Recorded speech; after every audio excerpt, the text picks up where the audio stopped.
Just 2 days ago, we have seen the successful completion of the BRICS summit in Goa.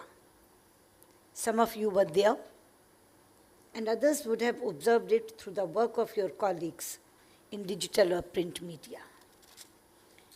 There's a certain appropriateness in the conduct of a media forum at the conclusion of a summit.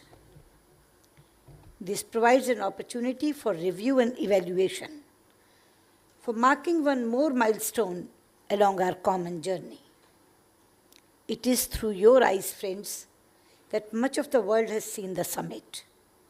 It is through the prism of your words, they have interpreted it. We have always looked upon BRICS as a template for a new approach to global governance in the 21st century.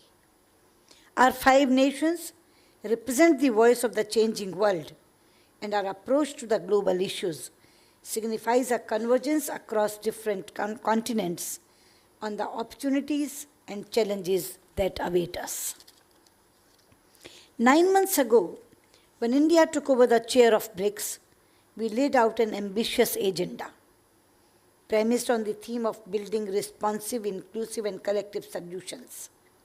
We unveiled plans to raise the level of our engagement across sectors. As we approach the end of the chairmanship, our record speaks for itself.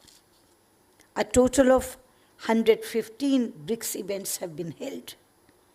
This includes 2 parliamentary meetings, 15 ministerial meetings, and 56 meetings of senior officials and working groups.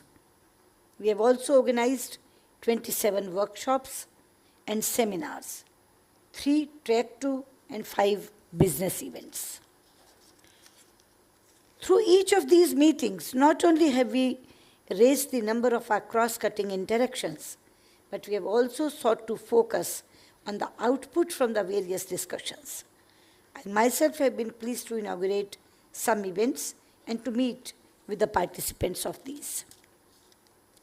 Each workshop and seminar, each conclave and conference have in turn renewed and re-energized our sectoral engagements.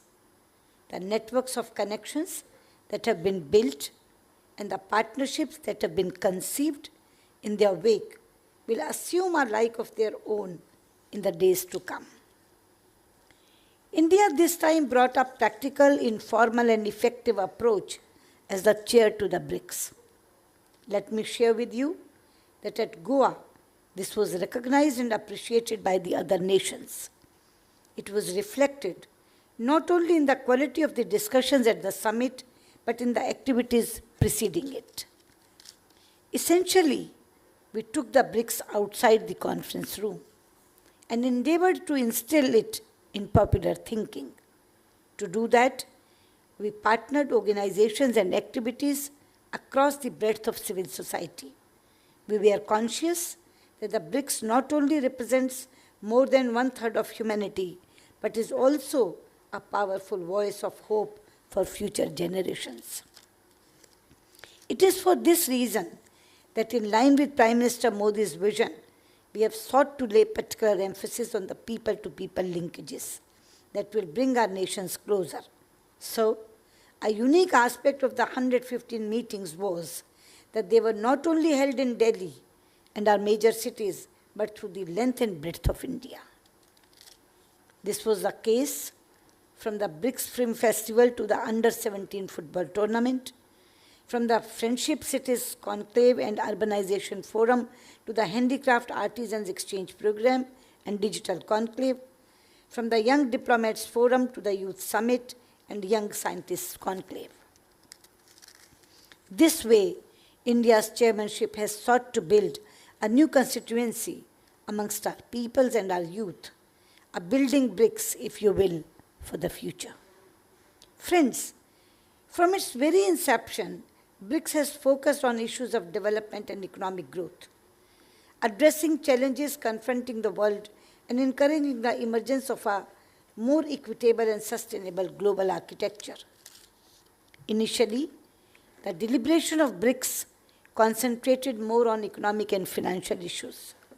But over the years, it has broadened to cover larger global issues, even as it has promoted the creation of BRICS institutions and mechanisms.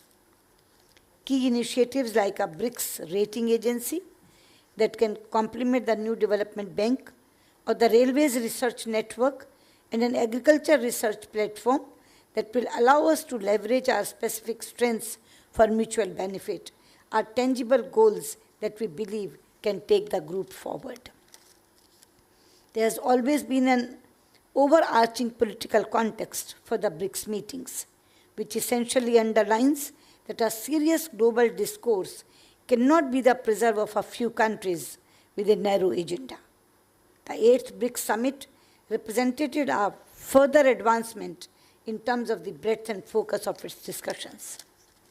While our economic engagement and political cooperation remain key factors, there is a sharper realization that global development and prosperity is very much dependent on continued peace and security. Terrorism is universally recognized as a key threat to stability, progress, and development. Consequently, it featured strongly in the conference narrative and its eventual outcome. Indeed, what we saw was not just an understanding of the dangers posed by terrorism to the economic aspirations of the world, but a growing recognition that this has now become a truly global challenge that the international community can only ignore at its peril.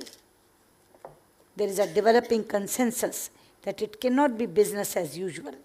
We must be prepared to extract costs for those who sponsor and support terrorists, who provide them sanctuary, and who, despite their own claimed victimhood, continue to make the false distinction between good and bad terrorists.